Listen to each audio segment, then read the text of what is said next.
Around IT in 256 seconds by Tomasz Nurkiewicz. Episode 77, DDoS. Denial of service attack tries to take down a server by sending specially crafted requests. The simplest form of this attack is just sending a lot of requests in a short period of time, also known as distributed denial of service, DDoS for short. Many attacks don't even attempt to crush the victim. Instead, they flood it with so many requests that they saturate the network connection. The server is technically up, but unresponsive. Of course, in order to generate that much traffic, we should have even larger server, right? Not really. You just have to be clever or own a botnet. One technique requires so-called amplification. It's an observation that some requests may generate much larger response. For example, a single request to DNS server may return a response that's almost 200 times larger. This alone is not enough.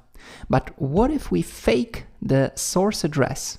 In other words, send a request with a return address that's not ours, but instead the address of the victim.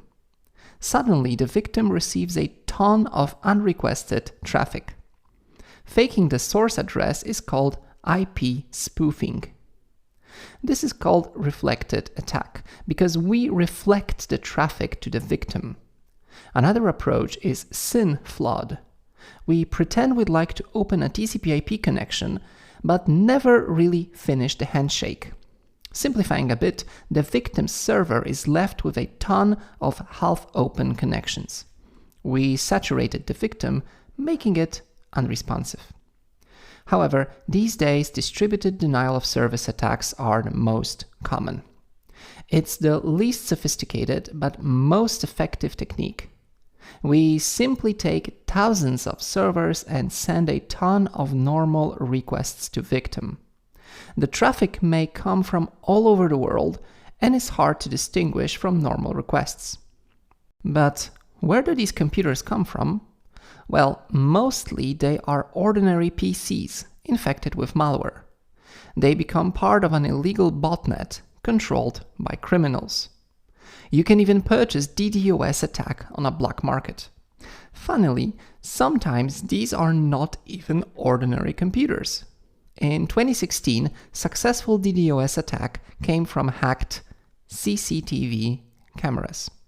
One interesting high-level DDoS attack is known as yo-yo.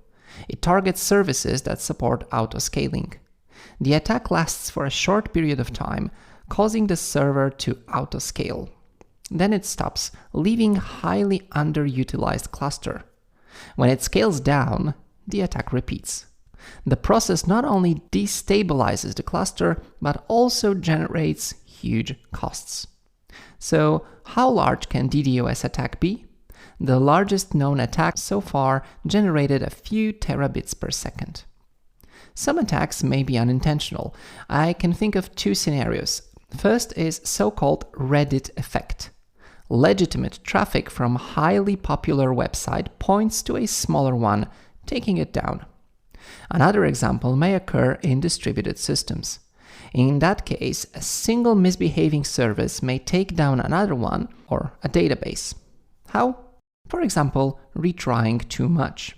We barely scratched the surface of DDoS. There is a ton of attack vectors with bizarre names like ping of death, black nurse, or are you dead yet? That's it. Thanks for listening. Bye.